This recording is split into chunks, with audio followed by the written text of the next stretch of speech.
That's a huge reverse culture shock when I go back to the United States. Not to mention there's no threat of guns here. I had to say it.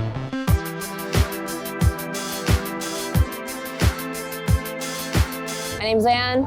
I'm from Atlanta, but I was born in Miami. Currently, I teach English. My biggest culture shocks maybe was that the ATMs weren't like open 24 hours, and they were like closed on like bank holidays, but their ATMs, like that's one thing. I was just like, why Japan? Why? It's like, it kind of defeats the purpose. Many things like that. They're small little things that when you're living here day to day, they just kind of creep up and you're just like, oh, this is really a pain, kind of. So Japan as a whole is very convenient, but there are some things that just make you really like, why is it this way? Why? So yeah, customer service here is always really good, top notch. Just the form of language that's used for the customer, from the time that you enter in a store until the time you leave, it's like irashaimase and then arigatou gozaimashita. It's like clockwork, but it's nice. It's a nice, comfortable feeling. And then I actually get kind of really bad reverse culture shock when I go back home, where the customer service people aren't so nice. Or people, unfortunately, like with the American tipping system, like they have to like really work for their tips, and it's kind of a dynamic I don't really like. But it's just, I've had bad encounters since I've come here and then went back. I just see how different it is. The attitudes are very different, and it's kind of like one time I went into the store, it was for Christmas, when everyone's like all happy it's Christmas time, we're shopping for our loved ones, and I went into a store. I was just like, oh, excuse me, do you have this kind of thing? The store clerk went, and I was like, sorry. Like, I even apologized. I was like, sorry, I apologize. I said, I'm sorry, can you help me find this thing? She directed me there. She was like, yeah, it's right there. And then walked off. That's so different. Like, that just doesn't happen in Japan, I think. Yeah. So service, top notch here. One of the habits that I've picked up in Japan is, apologizing for everything. I did that before, but seriously for everything now. Like even saying like sorry with a smile on my face, like, oh, sorry, but it's like all the time. And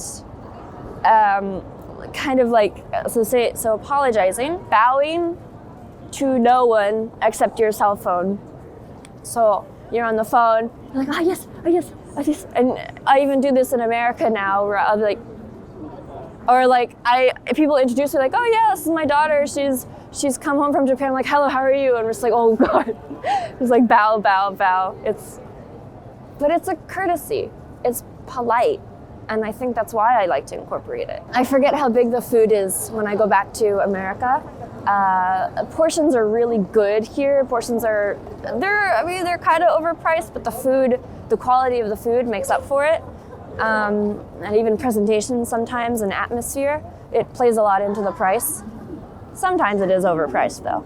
But in America, there isn't much presentation, and it's just a giant plate of food. Like, my stomach has considerably shrunk. I lost a lot of weight when I moved to Japan and lived in Japan. I lost a lot of weight, and then going back to America, I'm always afraid I'm gonna gain that weight back, even if it's like for like a 1 week or 2 weeks. So like, no, too much food, and it hurts. My stomach hurts when I go back to America. Here, I feel totally safe going out at 2 a.m. to like run to the convenience store and just get something, or maybe I'm late coming like back from the station or from a friend's house or whatever. I feel totally safe, and that's a huge factor of like quality of life as well. That's a huge reverse culture shock when I go back to the United States. Not to mention there's no threat of guns here. I had to say it. I feel totally safe here for ATMs.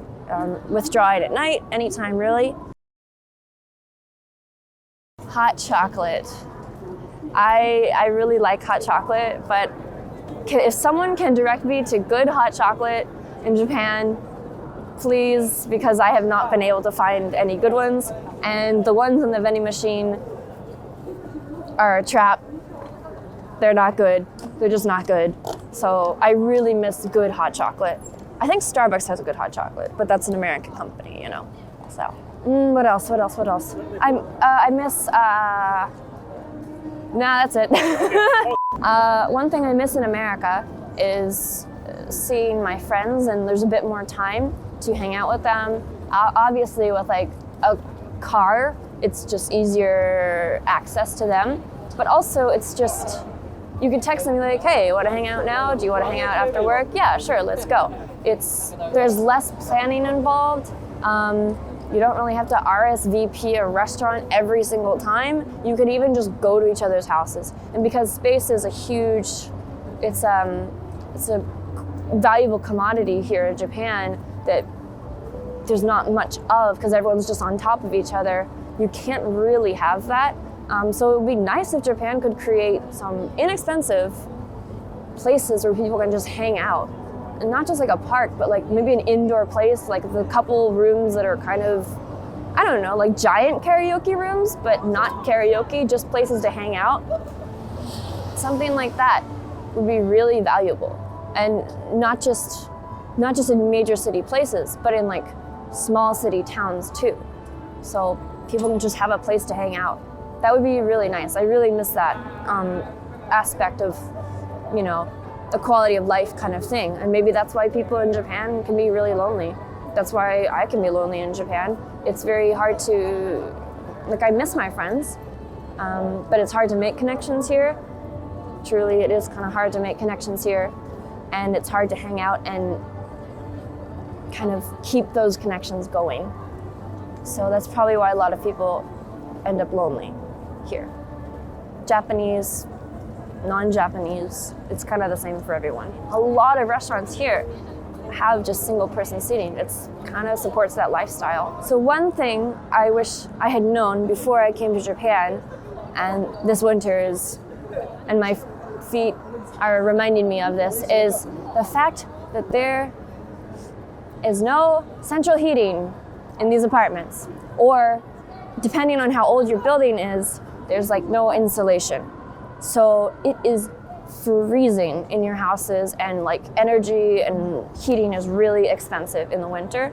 So that's why they have kotatsus, and that's why they have like the electric blankets, which apparently I just found out are banned in America. So futon, kotatsu, and then just using whatever you can to kind of maybe I've heard bubble wrap. Actually, you bubble wrap the windows on your apartment and your doors, and it can insulate it. So, man, central heating. I wish I had known how expensive the Shinkansen ticket is. No matter which way you go, it's just always kind of really expensive. Honestly, sometimes the cheaper option is just to take like a budget airline. So the trains is a major transportation aspect of Japan, but the Shinkansens can be pretty expensive. So yeah, like, well, let's go on a weekend trip or whatever. But you really have to be careful with your budgeting here because money can go fast. It's a great quality of life, but it's expensive. Sometimes I get mistaken for a foreigner that's just like, oh, visiting Japan for like a week or a month, I don't know. And I'll like get things. I will like receive presents because I was like an appreciative foreigner in Japan. And I don't have the heart to tell them, and I want the gift too, but like, oh, I live here. I'm not a tourist. Arigatou gozaimasu. So that's kind of a funny thing that happens quite a bit sometimes is getting gifts. But hey, if you're appreciative of the culture, it's really, really cool. Japan's magical that way sometimes.